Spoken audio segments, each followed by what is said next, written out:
And we are live. I have the great pleasure to introduce Dr. Rebecca Wynn, who's a global CISO and Chief Privacy Officer. Dr. Wynn, thank you very much for joining me. Much appreciated. How are you today? I'm doing great. Thank you for having me on the show. It's an honor and pleasure to be with you today.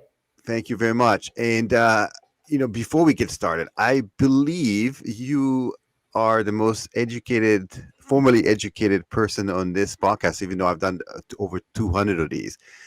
You have unbelievable background. Tell me how you got started. I noticed that your first degree, one of many, was in a non-STEM Mhm. type of discipline. So maybe we can just dive into that a little bit, just to see how you got started. No, that's a great question. And I like always asking people that question too, because I think it's important for people to know that no matter what your background is, it's always best to follow your love.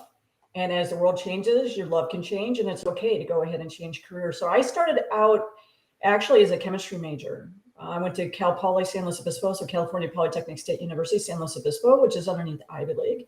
And you declare your major right off the gate, and we do double major courses. So it's a 5-year undergrad. And I started in chemistry thinking I was going to go veterinary medicine, but I really can't stand seeing animals suffer in the blood and all that other kind of stuff. So after about 3 years in, so yes, I have a lot of statistics and quant and all that other kind of stuff, mathematics. I asked my advisor, what am I going to do with this? And they're like, well, you probably will get your master's and then your PhD, and then you'll probably be able to make a determination. I'm like, what? Be able to like term another 4 years before I might determine what I want to do. Life is too short. And I was really big in sports. I was really big in exercise physiology, things like that. And I was really big in art and design, photography. So I actually put a new portfolio together and I got accepted into art and design photography. And then after I got that, same similar thing. You go into Hawk for $150,000 as you try and make up your career. And I'm like, wait, life's too short for that. So I went back and got a double MBA, and then I hit the market again with double MBA, where it's like you got a lot of experience, but we don't know what to do with MBAs right now. So the timing of my life of education hasn't always been the best. But I'm one of those people that the more you know you don't know. So teach me and let me learn, let me be pliable. And so I'm always learning. This year alone, I got a professional certificate in health and nutrition. I got my health coach and I got my career coach just because I can be a better mentor towards other people. But I think you should always be learning because life's too short not to be learning. Yeah, it's amazing. So you're a dedicated lifelong learner who happens to just follow your passion, and it started with something else and then moved to something else, as you mentioned it, and it's okay to change. I think most people are, they say, okay, let's get into something, and then they think this is the end all be all. If I graduate with something and I have to follow that, that profession, but it's definitely not true. So when you were moving around these in between the disciplines, do you find that there's a common thread, like in terms of the skill set you learned from taking some of the arts classes were applicable to what you do today in cybersecurity? I think as a whole, and I would tell people the other thing is I'm one of those people who's always been very good at a lot of things, which everyone's like, that's a blessing, but that's also going to be a curse because you can do a lot of different things. So what are you going to do is your passion. I think the core thing is, and I tell people, I think it's a big skill that's missing. Can you analyze what's being stated? What is the topic sentence? What's the supportive sentences?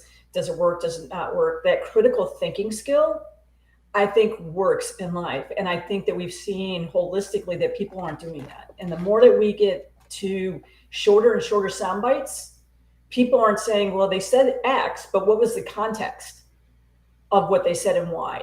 And that's always worked really well in my career, whether it's been, I'm one of those people who's been a Toastmaster before too. Is it speaking that you do that? Is it that you're listening to somebody what they're saying in an executive board? Are you listening to, some political opponent on something? Are you going ahead and you're looking at what is really the core issue that we're trying to solve?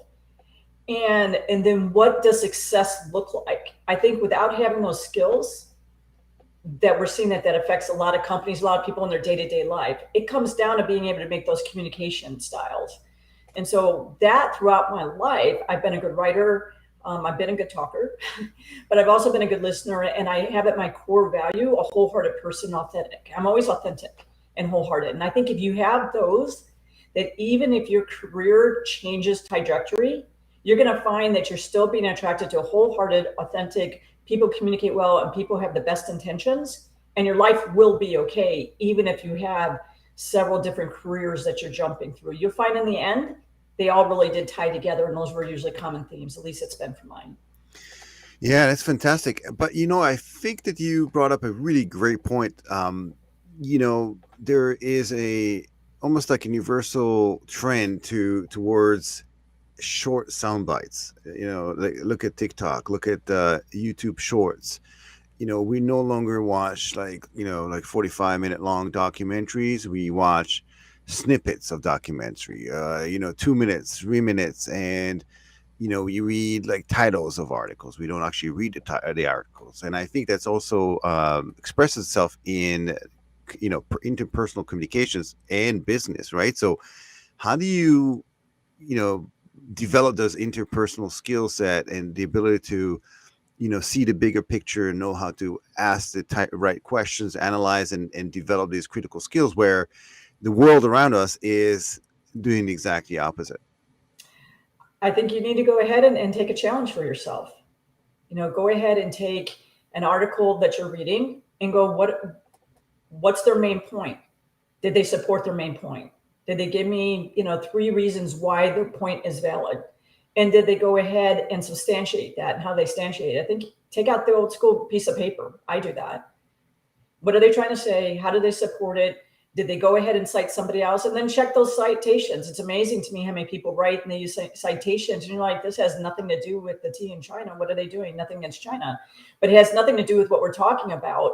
But a lot of times you got to be careful of that too. So I think you personally have to challenge yourself to do that. Two, I think when you talk about work, I always take notes at work. I always take notes. What did they say? What was the strategic imperative and what was that supportive? I think that's the reason why projects run long. That's why they run over budget. Is everybody really on the same page? And what does success looks like? And I'll give you an example. If the COO, for example, or chief digital officer, for example, if they can deploy a product that is 85% ready, knowing that they're going to have to patch it later, but they're meeting a market trend, and me as a CISO, I have to have zero risk for the company, and it has to be 100% risk free. We're at odds. We're not in a positive sum together, because I'm looked at on having in that case where I cannot sign off on it unless it is 100% perfect, whatever that means. Mm-hmm. And they know it's at 85%. So it's like, you're not being an enabler of the business. No, the strategic imperatives of us aren't aligning. You're giving me an impossible. And then you gave them basically a pseudo free pass. But you have to be able to have those conversations and then saying, wait a minute, you're hanging me out to dry here. I can't do that, right? So that's one thing I think people needed to take time to do that and just write notes. It amazes me how many people go to meetings and they take no notes whatsoever. Yeah. Do you subscribe to the kind of the new technologies out there that kind of take the notes for you and transcribe? I mean, there's quite a few tools out there that do that today that you can add to Zoom and other types of collaboration tools. Do you what are your thoughts about that? I use pen and paper. I tell people, if I use pen and paper, I do it. If I try to go ahead and type and everything else, no. And the other thing I find myself, if I'm typing and taking notes, I'm not paying attention to the speaking as much. I have at times gone to big meetings, and what I did is I brought somebody who's a very good typist. Maybe it's a technical writer, maybe it's somebody else. And then literally their job in the meeting is, I need you to take the notes for the meeting, because we need to make sure we're all on the same page. And so I go ahead and have a person come to the meeting who's dedicated to do that. But to sit there and for me to type it in, I start thinking about everything else. I also think in meetings today, if you're going to have a meeting, the whole thing about having a meeting for 30 minutes, 45 minutes, or an hour, I don't think that's a good use of time. I think it's better to go ahead and say, what is the purpose for the meeting? And maybe it's a 17-minute meeting. People want to have fast meetings, stand up. Right? People are like, but it's virtual. Everybody stand up. I would tell you, meetings get done a lot faster when people aren't sitting on their butts, to be honest with you. I don't like people using their phones. If you're reading your phone, you're not paying attention to what's being said in the meeting. And I find that meeting times, people forget. If I have 20 people in a meeting, even for an hour, that's 20 project hours I just lost. Yeah, What were you that's trying to have the meeting for? And if you're just trying to make 2 points that could be done by an email more efficiently, then do it that way. But people aren't looking at all the time they're losing in projects by having meetings that you have to have a meeting on the meeting to discuss what the meeting was because people weren't paying attention. And people who work for me know that I don't have any patience with that. I don't like to have meetings to discuss what the meetings were. And I've seen too many companies, and when I consult with companies, I'm like, you guys have a core communication issue. That's your root issue in the company, is people aren't in alignment. People are working with good intentions, thinking they're in alignment, but they're not.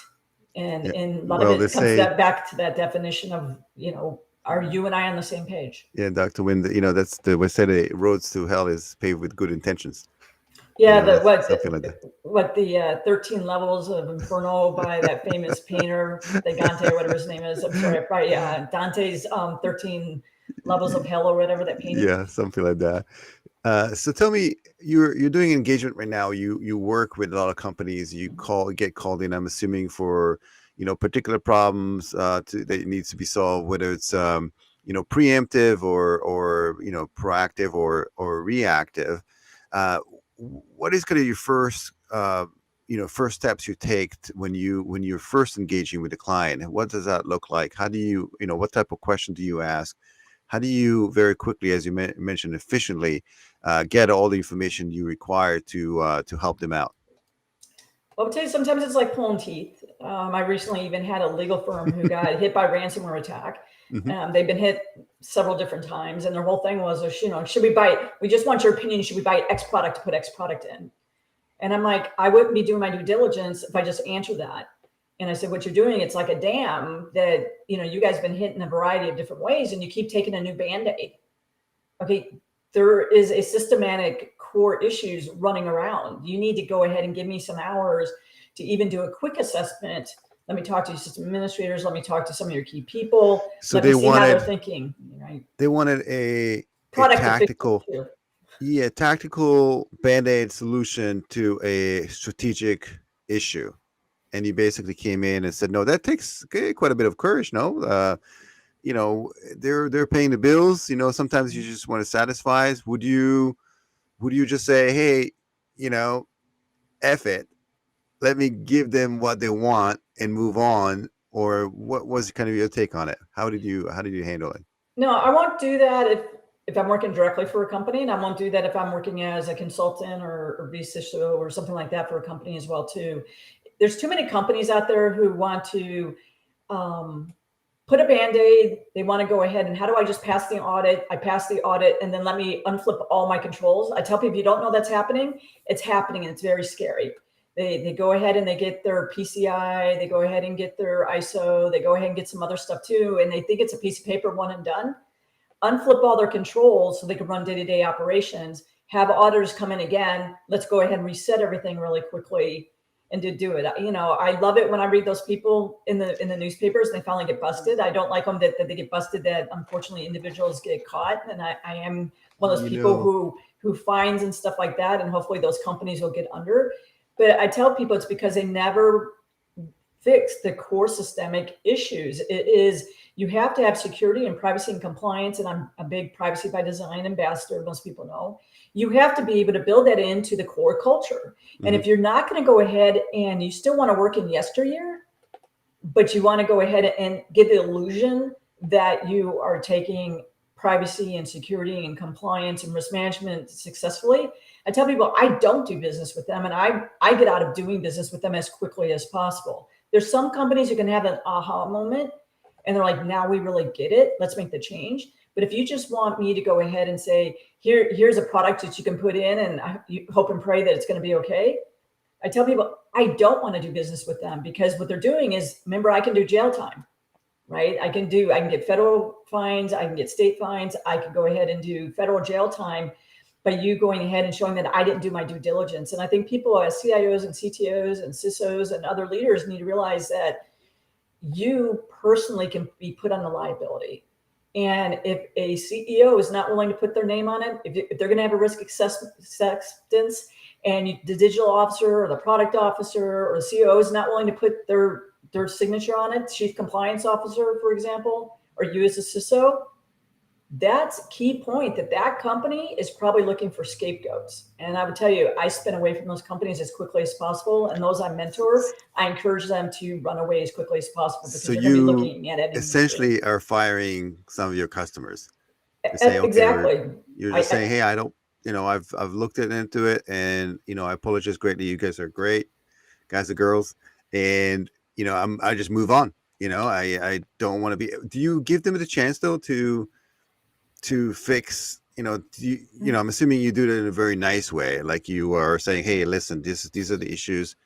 This is the bigger picture. I'd love to help you, but this is what you need to do. Do you ever come across that? Is this how you kind of walk away from it? Yeah, I always do a report out, and I always do my due diligence in the report, right? So I would just tell you too, when you do that, it does cover yourself that for the amount of time that you have. So I'm very specific in scope and the amount of time that I have. And I write a very specific report based on this amount of time speaking to these people, and I list the people and I list the positions. And these are the questions I asked. Here's the test that I asked. Here's what I see happening with you from an architecture-wise, compliance-wise, regulatory-wise. Here's some of the systemic issues that I have. You're still running RDP, whatever it is.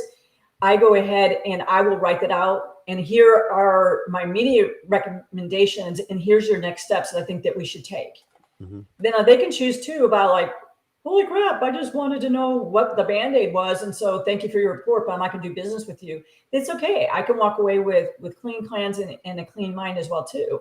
But they can't ever say that no one ever told them, right? They can't say that no one ever informed them. And so if something nefarious does happen with that company, it's not that at least I did not try to forewarn them, give them solutions, but also pinpoint issues for them to rectify.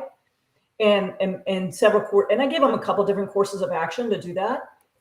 And they can choose to say no. And that's the one thing that people forget. We show companies how to better manage risk and what's the risk and reward of doing that, right? It's really the causal framework, right?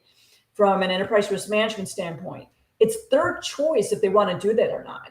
But you're not going to come back and then say that I did not forewarn you. And you're not going to come back and then try to, when a nefarious event happens, try to put me on the hook for it. No. I'm going to go ahead and point it out, and you're going to be able to go ahead and make those decisions. It's the same thing if you work full time for a company. What is the risk? What's the reward? What's the balance? Companies balance that all the time. You balance it in your personal life too.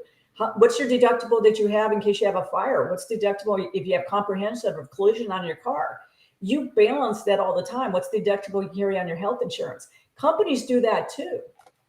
So your job is to paint that picture for them and then allow them to go ahead and make that decision based with better knowledge. And people forget that that's our job to do that. And if they choose not to, you can leave with a clean heart, clean slate, because you inform them and then they were able to make a better informed decision to meet their risk tolerance, whatever that is. You brought up an excellent point. We do this in our personal life, right? We balance out the risk and the reward and the kind of risk associated with everyday things. But we still, I find almost in the corporate world, in the enterprise specifically, there is not that much. Accountability is there, but it almost seems like it's an afterthought, maybe because the executives can have, if something happens, and you've seen this over and over again, they have a golden parachute. They end up, being fired with a nice package, and they move on to the next company. And in our personal life, that's not happening. If I excuse me, if I don't grab insurance, I have a huge deductible, whatever, I'm liable, and there's no escape. I cannot just abandon ship and move on to into a next house. Do you find maybe that's the culprit for why we're still behind and companies are still so reactive as opposed to being proactive? From a CISO world, I think we're asked to be everything. I've seen companies out there with job descriptions that are 10 and 12 pages long for CISO, which makes me laugh, right? They want you to be from everything to A and Z. Hold on, Dr. Wynn. That's amazing. Like 10 pages long. Yeah, I did keep a couple that way. They were 10 pages long. What's in it? I'm like, I do a lot of work, and I'm like, even I could never meet that. I just laugh. And what that always shows me is that they still don't. No way. What are you trying to get by having a CISO? Yeah, what's right? in it? Well, it's everything from operations strategics to being SOC to being incident response, business continuity. Don't piss anybody off in the company, but being a business enabler, but make sure we have no risk, but don't stop anything. Make sure that it's like, Who writes these, I tell Dr. Wynn? people I could be a deity and I could not meet it. There's no way. Who writes these? Like who sits down? Because somebody is it HR? Who like sits down and types like a 10 pages long job I would description? tell you, to be honest with you, I don't think HR really looked at job descriptions that much, because if they did, they realize that this makes no sense, right? And it's interesting too, when you talk to them. It's funny when people always talk about it, I always crack up and they're like, and I always have my intro questions a little bit like, what's the culture, what's important to you, what's your strategic imperative, what is the true mission of the company, what are you value, what are you looking for from your employees, are they clear on what their jobs are? Because a lot of times I come in to analyze teams. And I tell people, it's funny, like, we want team players. And I'm like, what does that look like? What does success look like in a team player? We want to follow our strategic imperatives. And I go, what is your strategic imperatives? What does that look like? What does success look like? And it's like, let me go read the wall and take a picture. I tell people that's always warning signs from the company, because then if you go ahead and it doesn't matter if you have 30 people But or 30,000 people. who doesn't want a team player, Dr. Wynn? Yeah, but what does that mean? What does it mean to be a team player? Does a team player mean that you take the ball and you never pass it to anybody else? Is that what a team player is that you just have a win? Maybe that is a team player for you. Maybe a team player is that you go out for, breakfast, lunch, and dinner with everybody, do your laundry and work out together, but you actually get no work accomplished. Some people, that means a team player. So it's funny when I tell people that is so nebulous anymore. I'm like, what does that mean? And what's amazing too is that you use all these questions have nothing to do with cybersecurity. When you come in and do your due diligence, a lot of it has to do with, as you mentioned, company culture, mission statement, business, objectives, and so on. Nothing to do with cybersecurity whatsoever, right? Yeah, and I just tell people, because I don't think people at their core work real well under fear, uncertainty, and doubt. I don't work well under fear, uncertainty, and doubt. Mm-hmm. And if I have to go ahead and I'm reacting to a situation, you have a breach, you have something like that, incident, all that kind of stuff, I need to know that everybody's running with me, right? And if you go ahead and people are so worried about, in their little silo, stepping on somebody's toes, we're not looking at being team greater good. No, and I'll tell you, another thing is always interesting. I play trombone in a symphony, concert band, Latin jazz band. I got to hold my own, but I got to pay attention to what's going around me. And I've always played sports in college. And I tell people, I've always been a star player in those fields, but I have to pay attention to what's going around me and I have to adjust. It's amazing how many people talk about being a team player and they've never played on a team. It's amazing to me how many people who aren't that way. Because most of the time when you deal with engineers, they really are lone wolves. And then when you come and you're running in an incident or you're doing business continuity or something like that, you're trying to pull them to think holistically as a group. And how many of them have never been trained to do that? Just a case in point. Yeah, it's absolutely incredible. I think you brought in a couple of really excellent points that are often overlooked. That has nothing to do with cybersecurity, and this is some of the areas you have to deal with. So tell me, when you're working on these projects, can you are there like any particular stories of successful project where you managed to bring the company, take them into that journey and become better at securing the company? And then maybe the flip side to it, maybe you can, without obviously naming names and we may be blipping some of the content, maybe provide us some stories of not so successful project that went through wayside. I would tell you in the moment, there are some companies where it's like, yeah, they get in the moment. There's other companies who, when I leave a couple years later, go, now we get it. Weren't always good. So one of the things that I would tell you, a classic failure is funny because it was during the COVID era. I look at things, taking companies who had never worked remote, never been stuff like, never gone ahead and anybody remote, and everybody running globally is like running for cars and jumping on buses. But what does that look for procurement? What does that look for on your equipment? What's it look like on your bandwidth? What's it look for finance? What's it look on HR, right? Because people have to deal with different things. So I've always been one who looks really holistic that way. And several companies now that I've gone ahead and looked from a causal framework from enterprise risk management. And I went in initially on a company when we were looking at all of a sudden having to shift operations to home. I came in thinking it from an enterprise risk management standpoint, risk, reward. Here's what's gonna, here's what's gonna cost us 1,000 to 10,000. Here's what's gonna cost us from 10 to 25. Here's what's gonna cost us from 2550 all the way up, and pros and cons on that with the percentages and stuff. They looked at me cross-eyed like, what freaking planet are you from? I mean, that was a holistic failure. I still think the work was valid, but they just wanted to, basically, we're going to hope and pray that it's going to be okay. They end up having overruns. They actually spent way more money than they should have had to. They laid off the people they shouldn't have laid off. The people who they really should have laid off, they didn't, because they were just looking at bottom line dollars, not holistic project standpoint. So yeah, so that's a case in point where literally, and I would tell you, I didn't have anybody on the board come save me. That was like, they just wanted like, what's the quick BandAid? Failure. But I've also had companies who went ahead and they said, hey, we're pushed by private equity now we got to have a whole enterprise risk management program put together. And Rebecca, we got less than 2 weeks and none of us know what they're talking about whatsoever. Can you come in and do that? Where I've gone ahead and say, okay, guys, yes, I'm coming in as the expert.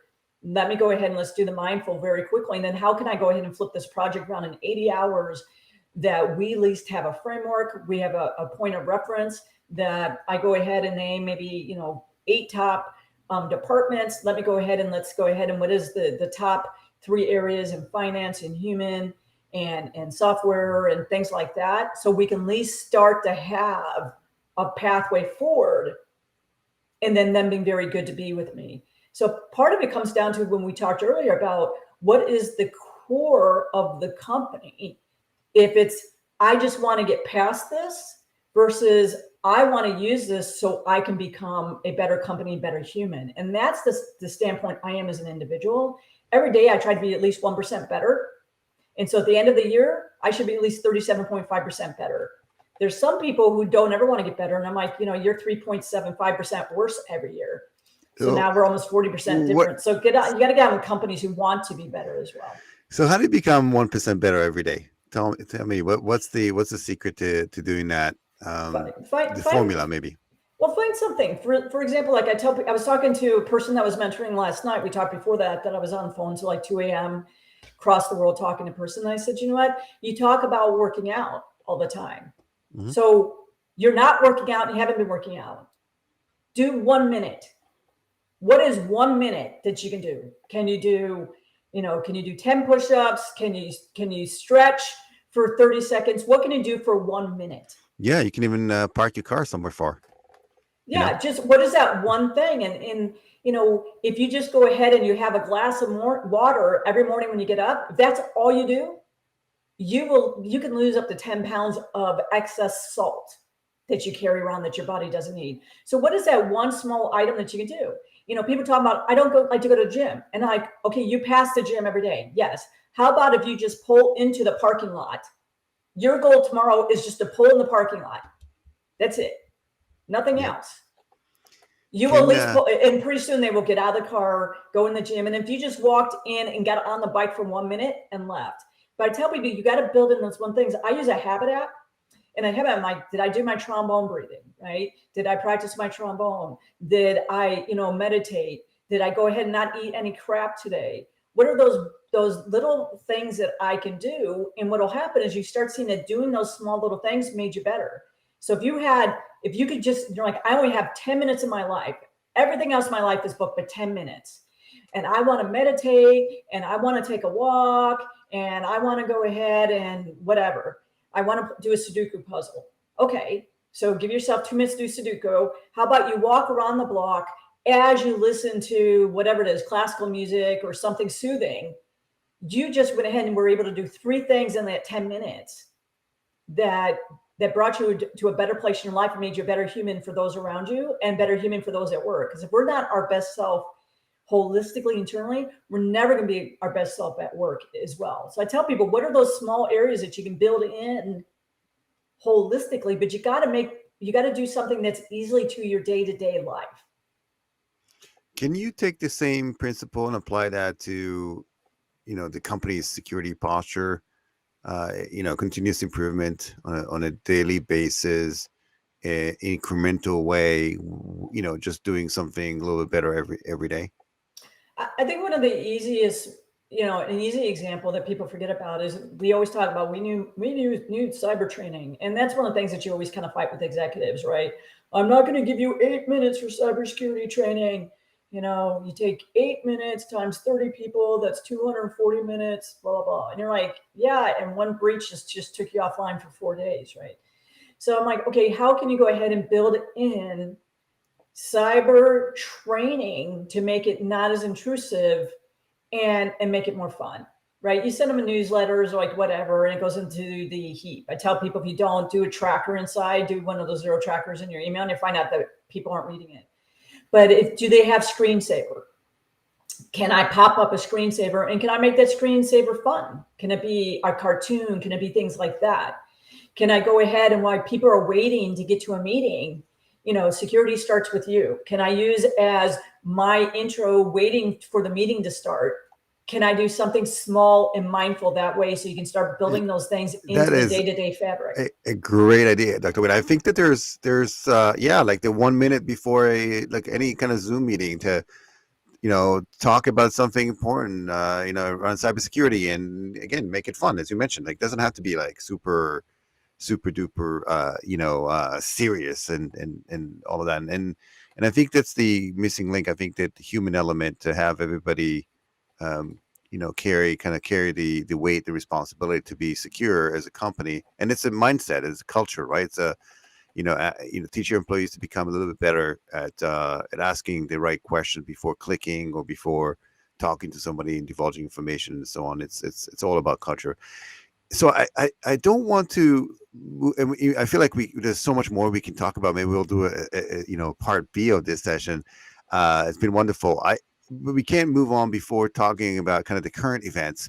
It seems like the whole cybersecurity world is at influx now with the latest Apache, Java, exploit and vulnerability.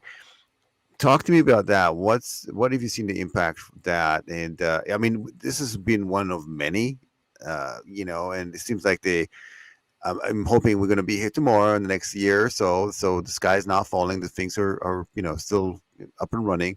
But what's your take on it? What can companies do? First of all, maybe you can cover what does that exploit mean to enterprise, and what can we do as defenders to protect ourselves in the enterprise? Well, I'll take it a little bit more holistically. Yeah. Bad security, privacy, and compliance hygiene catches up to you at some point in time. And waiting for, the one thing I like about 0 days is that's the brief period of time where you can get some more resources and budgets and finally get things done that you need to get done. But it's interesting when you go back and you look at the 90s and you look and you see what was hitting organizations early in the 90s. Mm-hmm. When you come back and you start looking around 2005, 2006, when you had the first really major breach that people are talking about, U.S. Department. When you look at stuff like that, we always have case in points where people go, oh, but I tell people, I'm like, it's the same stuff 20 years later, 15 years later. And it's the same thing, is that, we don't want to restart servers. We don't want to go ahead and patch servers. We want to go ahead and we want to rush to the cloud. One thing about 2020 is you have people who rush to the cloud quite a lot. And I see that from companies too. And I'm like, you did a shift and pray and you hope it'll be okay. I tell people shift and pray and hope it'll be okay never works. This has never been exploited. We're not going to worry about it, but we're not going to go ahead and take time to do the mindful. If you go ahead and you have a heart about, what good practices should we be doing? What good things should we be testing at a point in time? And I'll give you a different little case in point. I talked coming about testing, being able to do VLAN hopping on their PCI and being able to do that. And I said, you should be testing your VLANs both directions and making sure that they can hop. And they're like, oh my God, well, no PCI person's ever asked me that before, and they shouldn't be asking that. I go, absolutely, they should be asking it, and you should be testing it. I go, VLAN hopping, that's how Target got hit. I'm like, yeah, but that was Target. And I'm like, hello. And I go, what did you learn from Equifax? When's the last time you looked at, passwords and embeddedness and stuff along those lines? And I said, and they were patched. I mean, to have a patch that you haven't patched and in just a few weeks get exploited, how many companies out there hope and pray that it's not me. Mm-hmm, And mm-hmm. I said, they end up having, 450 people on an email, and the one person who knew the answer wasn't on that one email. I mean, come on, guys, you crucify them over that kind of stuff, and they were doing a lot of great stuff, not perfect stuff. But I think that's the one thing is that people also don't take time to where someone else gets hit. Really, what was going on holistically, systemically in the company? Where was that gap? And will we go ahead and learn from that and fill the gap? That's the reason why you see things Yeah, repeat Dr. all Wynn, the time. but it's a symptom to the problem you just Yeah. referred to before. People are not willing to spend the time and effort into seeing the bigger picture and investigating. So you're 100% correct. And you can be a retailer and your neighbor retailer got hacked. The executives and the teams are not looking into what happened in depth. They may have like a surface scan in terms of what happened, kind of over here, but they're not really doing lessons learned and figure out what it is that they need to do proactively. So it's kind of all of it is a symptom to the same issue of being lack of depth into the understanding and really unraveling what really happened. Yeah, I think it comes back to the core where I say, you're doing hope and pray, it'll be okay, versus we're going to build innately into our culture, innately into our systems, privacy by design, security by design, compliance by design, enterprise risk management by design, vulnerability management by design, incident response by design, business continuity by design. If you come about, it's going to be, Mindfulness by yeah, design, I think. mindfulness by design. If you build that into the culture and you are committed to build it into the culture, and you have to be from the top down. If you have executives who are thinking only in silos and screw everybody else, they holistically aren't playing well as a team. That resonates all the way down. So I tell people when I have people who are like, I'm looking for my next CISO or CIO or CTO, I tell people you should be interviewing companies even harder than they're interviewing yourself. It's amazing, even on those ones, when I talk to people, it's like, what questions did you ask? I don't know. They asked me why I want to work for the company, but they couldn't answer any questions about the company itself. What is your strategic imperative? What success look like for you? What do we need to accomplish? Do you have roadmaps?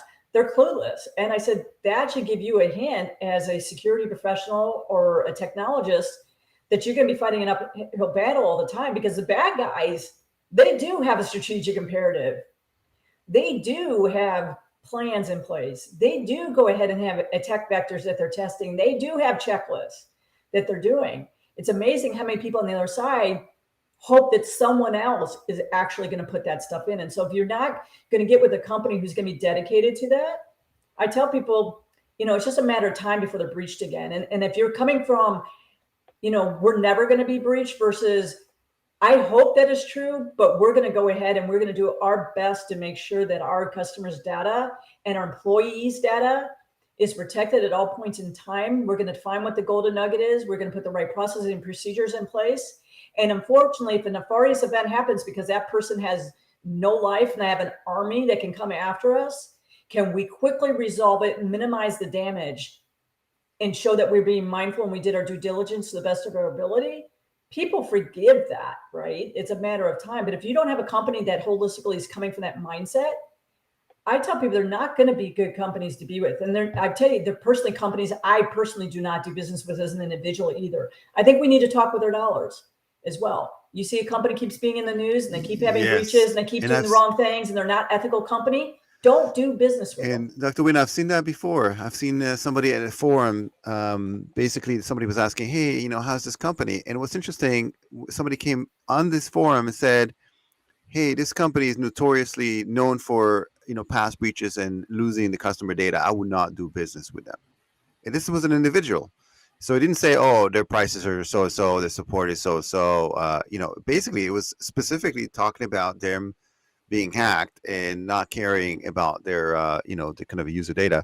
So do you think that eventually there's going to be a process of almost like a natural selection where companies that are not following this, it's almost like a DNA thing where genetically we're going to have better genetically modified DNA for these companies that are doing business because the rest of them are not going to be around in the next 5 to 10 years. I mean, we're already seeing insurance companies refusing to insure companies for ransomware, for example, just because of tremendous losses.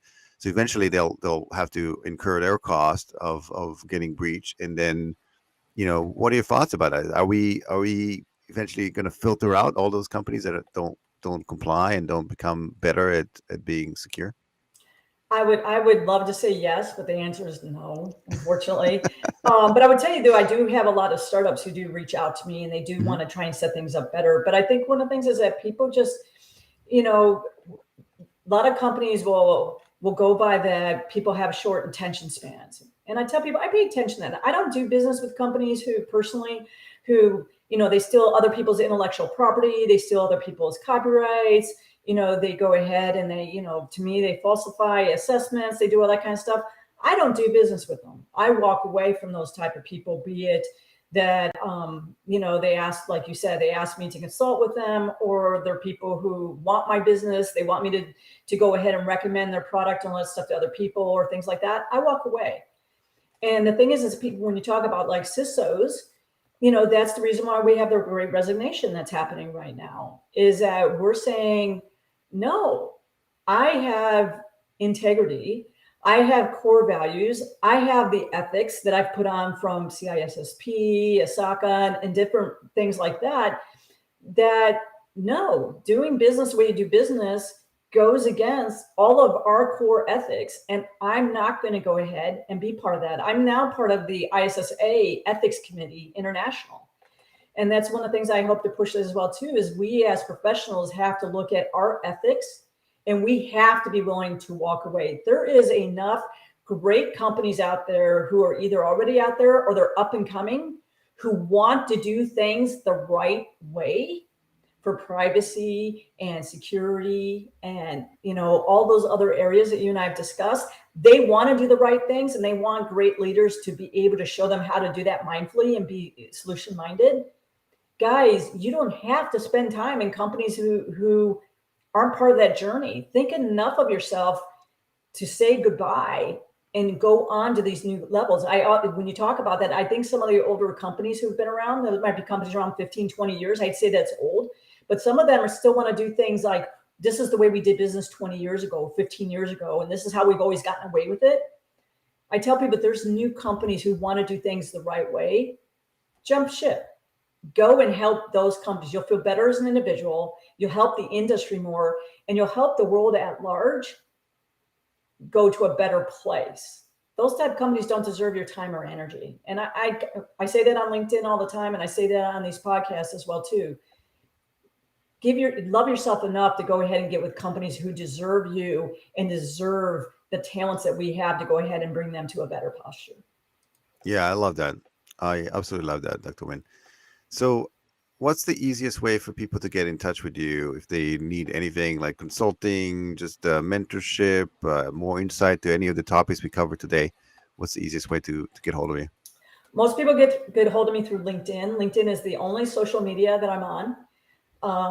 My website's drrebeccawynn.com. If you kind of want to see a little bit of my work, it's on there. But it'll tell you, hey, connect through me through LinkedIn. Obviously, they can reach out to you or any of the other podcasts that I've been on, and they'll go ahead and make sure that I get the emails as well too. But that's the easiest way to get to me. I do have a podcast that is rolling out. It's through Information Security Media Group.